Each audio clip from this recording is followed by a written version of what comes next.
जब मनुष्य पैदा होता है तो आप लोग गृहस्थ आश्रम में ये अनुभव करते हो कि बच्चे को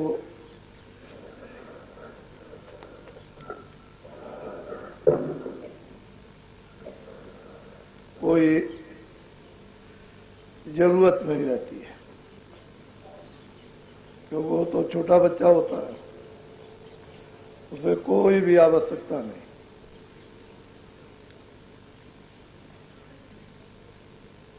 ना उसका कोई मन काम करता है, न बुद्धि काम करती है, न उसके कान काम करते हैं, न उसकी जबान काम। एक छोटा सा 5 तत्वों का एक समूह बनाकर और उसमें जीवात्मा को बैठा दिया गया। वो जीवात्मा अपना जोर दिखा रही है, अपनी चेतनता का प्रदर्शन करती है, लेकिन संसार की कोई उसके लिए जरूरत नहीं है। पहले लोग जंगलों में अब भी पाए जाते हैं कि नंगे घूमते रहते हैं, केवल एक मात्र 2-3 इंची की लंगोटी लगाए रहते हैं, नंगे रहते हैं आज भी। कुछ दिन पहले जंगलों में देखा गया था कि बहुत ही नंगे रहते थे। अगर उनसे पूछा जाए तो आज भी वो कहते हैं कि ये हमारे लिए बड़ा सुखदायक है, और जो लोग कपड़े पहनते हैं उनके लिए बहुत परेशानी है। तो आदमी अपने आप को किसी तरह का भी बना सकता है। इस 5 तत्व के शरीर को किसी तरह से भी ढाल सकता हो। इसको धूप भी दे सकता है, गर्मी भी दे सकता है, बरसात। अयोध्या में एक नागा बाबा रहते थे 12 महीने। बाहर मैदान में कोई झोपड़ी नहीं थी। उनका जो चमड़ा था शरीर का, वो जैसे हाथी का, ऐसे मोटा चमड़ा। गर्मी में भी रहना, बरसात में भी रहना और जाड़े में।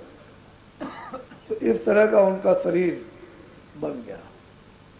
तो शरीर को जैसा चाहो वैसा बना दो, जितनी जरूरत की चीजें चाहो उतनी फैला दो, जितनी कम चाहो उतनी कम कर दो। ये सब ख्वाहिश और इच्छा पर निर्भर है। इच्छा मार दीजिए, कम हो गई। इच्छा फैला दीजिए, ज्यादा। बस यही परेशानी, और यही मतलब यह है कि आराम, दुख और सुख, यानी शांति और अशांति। अगर विवेक आ गया तो शांति मिल गई, और विवेक शून्य हो गया तो शांति हो गई। तो बच्चे से लेकर के और अंत समय तक जब वो जाने को होता है तो कोई जरूरत नहीं, किसी चीज की जरूरत नहीं, सब चीज छोड़ देता है। और वो कहता है कि हमको कोई जरूरत नहीं। अभी सब जरूरतें हैं थी, लेकिन जाते वक्त और आते वक्त कोई जरूरत। इन्हीं दृश्यों को घर घर में दिखाया जाता है, और महात्मा इसका बोध कराते हैं कि देखो ये नंगे हैं, कुछ लेकर नहीं आए, और जब जाने लगे तो देखो कुछ लेकर नहीं, नंगे जा रहे। सब इनका सामान जो आते वक्त आने के बाद दे दिया गया, वो जाते वक्त में सब उतार लिया जाता है, कुछ नहीं। बीच का एक है अज्ञानता का एक तमाशा है, उसमें आप खेल खेलते हो, उसी में फंस जाते हो। अगर सोच समझ करके खेल खेलो जानकारी और ज्ञान में, तब तो फंसने का कोई प्रश्न नहीं होता। लेकिन अज्ञान में खेलने लगोगे तो फंस गए। उसी में काम, उसी में क्रोध, उसी में लोभ, उसी में मोह, उसी में अहंकार, उसी में झगड़ा, उसी में मारपीट, बदमाशी, बेईमानी, छल और कपट, फरेब, सब उसी में, नहीं तो कुछ नहीं। तो मनुष्य को वो चीज हमेशा याद रखनी चाहिए कि जब कोई जरूरत नहीं थी और सब जरूरतें आपने बना ली, जब जाने का समय आया तो उसको भी देखना है कि अब कोई जरूरत नहीं। तो जैसा चाहो वैसा शरीर को ढकना लो। त्यागी से त्यागी, और मतलब यह है कि रागी से रागी। नहीं तो बस फिर यह कि इसी में रह जाओगे, और न वो आने की बात, जल मत मरण, दूसरे दुख। जल में और मरने में पीड़ा अत्यंत होती है। इसी पीड़ा छूटने के लिए ये भजन नाम योग, दूसरी कोई रास्ते से पीड़ा जाएगी नहीं, नाम योग से चली जाएगी। क्योंकि नाम चेतन है, वो बोलता है, उसमें प्रकाश है, उसमें शक्ति है, उसमें ज्ञान है, और सुरत उसी शब्द का एक तत्व है, एक छोटा सा जर्रा कण है। ये जब उस शब्द में लय हो जाएगी तो बस जन्म और मरण की पीड़ा खत्म, क्योंकि उसमें मिलकर के उसका खिंचाव हो गया और जो अंश था वो उसमें जाकर के अपने में समा गया। तो फिर उसे न मरण का और न उसे जन्म का, कोई किसी तरह की पीड़ा नहीं होती। लेकिन शब्द के बगैर जो भी क्रिया होगी, जो भी आप उपासना करोगे, वो जन्म मरण की पीड़ा से छुड़ा सकते। तो जो कलयुग में सुलभ और सहज रास्ता जो बताया शब्द योग का, नाम योग का, नाम की कमाई का, साधना का, यानी नाम भजन का, तो वो जो सुलभ है उसको नहीं कर सकते हो। तो अब आप मुश्किल करना चाहते हो, वो होने वाला कुछ नहीं। इसलिए लोग समाजों से और उपदेशों से उतर गए, छोड़ दिया। समाजें छूट गई, समाजों के काम छूट गए और लोगों के उपदेश छूट गए। अगर वर्तमान समय के अनुसार महात्माओं ने जो हमको अधिकार दिया है आत्म कल्याण के लिए, उसके अनुसार हम लोग अगर भजन करने लगे, साधन उपासना करें तो काम हो जाए, तो वो जानते नहीं और ना उनको ये भेद मिलता है, तो करेंगे क्या? कुछ नहीं, इसलिए भटक जाते हैं। कोई रास्ता नहीं उनके सामने। वैसे गृहस्थ आश्रम अति उत्तम है, गृहस्थ आश्रम जैसा कोई दूसरा आश्रम नहीं, लेकिन समझ लिया तो, और अगर नहीं समझा तो गृहस्थ आश्रम जैसा कोई नरक नहीं। ये नरक से भी नरक है और ऊंचा से भी ऊंचा। अब समझने की चीज है, तो महात्माओं के द्वारा जो समझ लिया जाता है वो गृहस्थ आश्रम अति उत्तम। क्यों कि बाहर साधु बन करके जाओगे तो दूसरों का ही तो खाओगे, और वो जो बोझा लगेगा तो तीर्थों के घोड़े बनोगे। उस पर लोग देश देशांतर से आएंगे, चड्डी लेंगे, वो चाबुक लगेगा, और फिर मतलब यह है कि उसी इक्के में लातखोरी करोगे तो कर्जा देना पड़ेगा। तो ऐसे उबार नहीं होता, सच्चे भजन से ही कर्जा अदा होता है, नकली भजन से कर्जा अदा नहीं। क्यों कि तुमने तो कोई ऐसी कमाई की नहीं भजन की जो आप उसको दे दो, लेकिन ये नाम योग की जो कमाई है ये भजन दे दिया जाता है और कर्जा चुक जाता है। तो ऐसा नहीं है कि किसी का खा लिया कर्जा नहीं देना, वो सब देना पड़ेगा, बचने वाला कोई नहीं। इसलिए भजन करो, दूसरे का खाओ तो कम से कम कर्जा भी दे दो, और कुछ अपना जमा भी करो जो अपने काम आए। अब उतना ही तुमने जितना खाया और उतना ही जमा किया, तो उसको देने वाले को आपने जमा कर दिया, तुम्हारे पास तो कुछ रहा नहीं, तो फायदा क्या हुआ? अरे ऐसा भी करो कि अपना भी जमा हो जाए और दूसरे का दे भी दो। ऐसा भजन करना चाहिए, और बगैर नाम योग के काम होने वाला है। जिन लोगों को ऐसा सुलभ सीधा साधारण रास्ता मिल गया है, उनको उमंग के साथ, तड़प के साथ दरवाजे में बैठ करके और मालिक से गुहार लगाना चाहिए कि मालिक अब दया करो, आप कृपा करो, अब दरवाजा मिल गया है, अब यहाँ बैठ करके आपकी इंतजारी हो रही और हम तो गुनहगार हैं, तो मालिक दया करता है, उसकी दया हो जाती। बोलो जय गुरुदेव, जय गुरुदेव, जय गुरुदेव। देखो मोटी बात को ऐसा कभी मत समझो, कर्म फल तो भोगना है। अभी इलाहाबाद में कुंभ लगा हुआ है, अब तो करीब करीब वो स्नान असली महत्व का तो खत्म हो गया, लेकिन उस दिन वहां मुसलमान भी रहते हैं, तो उन्होंने भी स्नान किया होगा। तो आप लोग समझते हो कि मुसलमान ने स्नान किया उसके पाप नहीं धुलेंगे, और हिंदू ने स्नान कर लिया उसके पाप धुल जाएंगे। तो भाई ये कैसा जल और कैसी अग्नि और कैसी वायु कि एक को ठंडी हवा लगेगी एक को नहीं लगेगी, ये कैसा हो गया। तो जल पृथ्वी अग्नि वायु आकाश जिनके द्वारा शरीर मिला है जिन तत्वों का, वो मतलब ये भेदभाव नहीं रखते कि आपका उन्होंने काम कर दिया और उसका काम नहीं किया। अगर आपका पाप धुल सकता है तो जो भी उसमें स्नान करेगा उसका धुल जाएगा, उसका तो गुण वही है। लेकिन आपके मानने की गरमानी मनमानी ये तो कोई बात हुई नहीं कि उसका नहीं धुलेगा मेरा धुल जाएगा, मैं पार उतर जाऊंगा वो डूब जाएगा। ऐसा ये दोनों के पाप नहीं धुलेंगे, ना उनका धुलेगा ना उसका धुलेगा। ये बाहर का पानी जो अंदर मैल जमा होता है, ऐसी जगह ना वहां कोई आग जा सकती है, ना शस्त्र जा सकता, ना कोई वहां जहर जा सकता है, ना कोई और उपाय हो सकता है। वो तो भजन के द्वारा शब्द की जब धार जब प्रकट होती है तो वो उस गंदगी को, उस मैल को काट देती है और साफ कर देती है। वो लोगों के पास में भजन है नहीं, वो शब्द तेग है नहीं कि जिससे सफाई हो जाएगी। तो मान लेते हैं कि मैंने स्नान कर लिया और वहां बस केवल स्नान ही किया तो भजन पूजन तो कुछ हुआ नहीं। अरे भाई स्नान करते तो ये भी तो बोलना चाहिए था वहां भजन हो रहा, उपदेश हो रहा है, कुछ नहीं, ये सब खत्म हो गया। तो इससे अच्छा तो लोगों की चर्चा ही ठीक थी कि भाई गए थे स्नान किया था भजन किया था, वहां 1 घंटे आधा घंटा कीर्तन हुआ, वहां सत्संग हुआ, इससे व्याख्या। लेकिन रेडियो पर अखबारों में के बाद स्नान हो गया, कितने लाख, एक कहता है 25 लाख, दूसरा कहता 15 लाख, तीसरा कहता है 10 लाख और फिर चौथा कहता है कि नहीं इतने नहीं थे। तो बताओ किसकी बात सही है? ये सब अखाड़ेबाजी है झूठ बोलने की।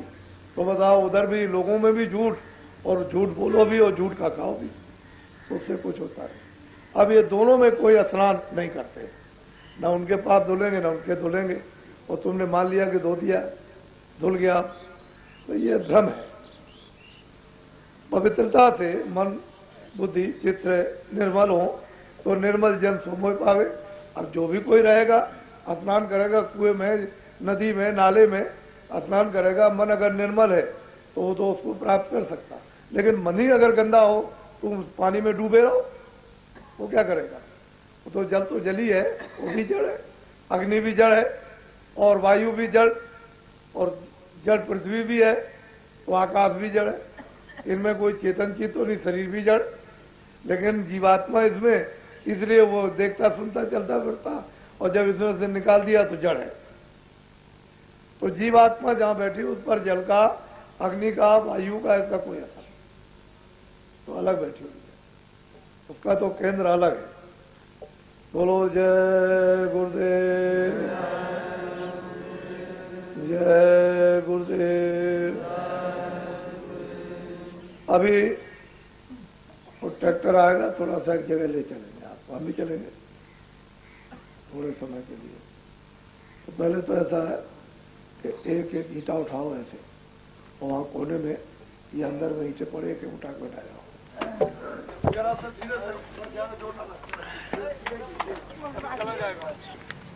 अरे भाई इतनी बहनें तो हैं, आज वहाँ सड़क तक लाउड स्पीकर लगे, जिसको जो इसमें जाते हैं वही तो लेंगे और कोई लेगा। एक घड़ी भाई हाँ नहाई तो नहीं, वहाँ दिखवा लो, देख लो,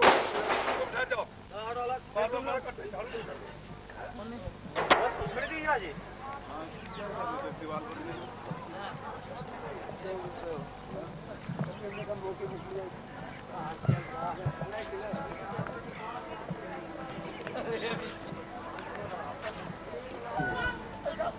भंडारे में जाते कहते आलू सब्जी बनी, हम कहते आलू परहेज है।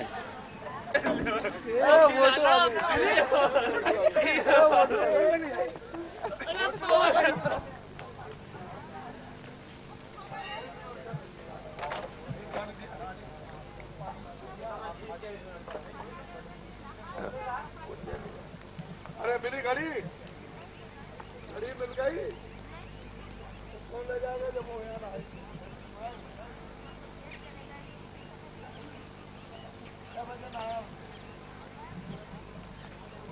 जो पीछे से कभी कोई पैर मत पकड़ना, पीछे से नहीं चलना।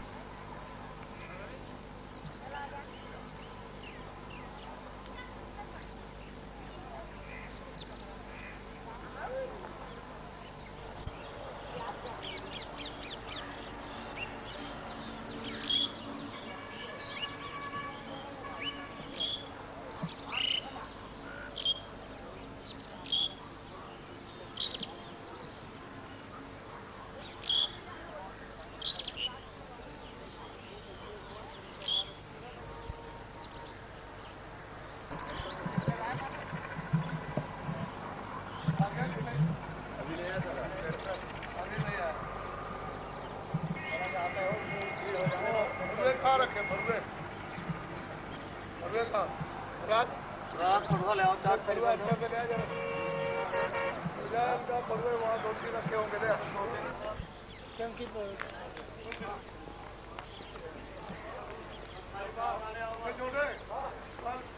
अभी तुम वापिस दे देंगे तो 3 बजे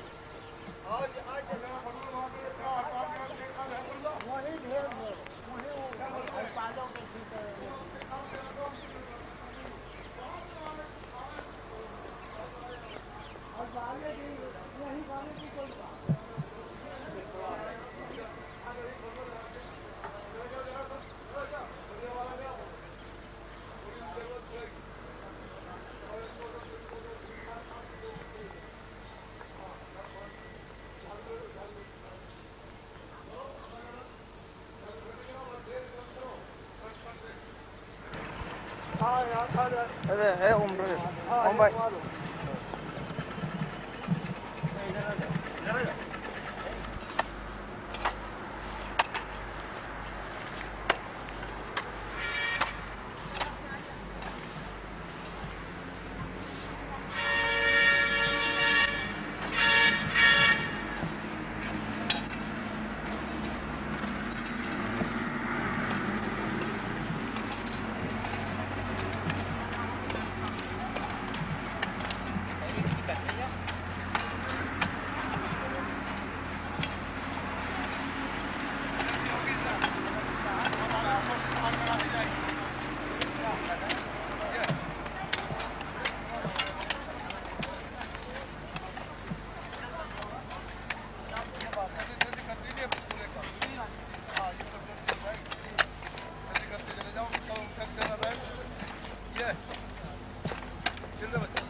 देखिए सब मिट्टी गिरा लीजिए, ये यहाँ दिख रहा है, देख के एक गड्ढा बन जाएगा।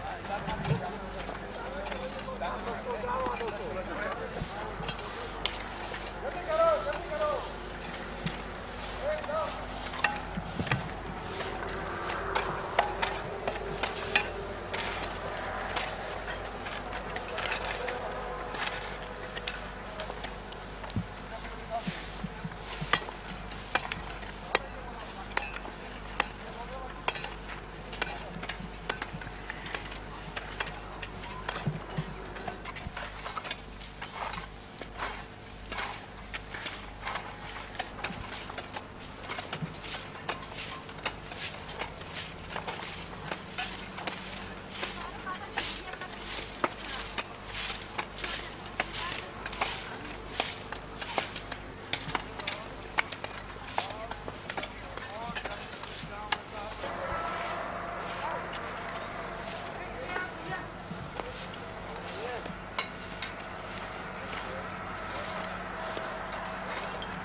ये मार दीजिए।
चलो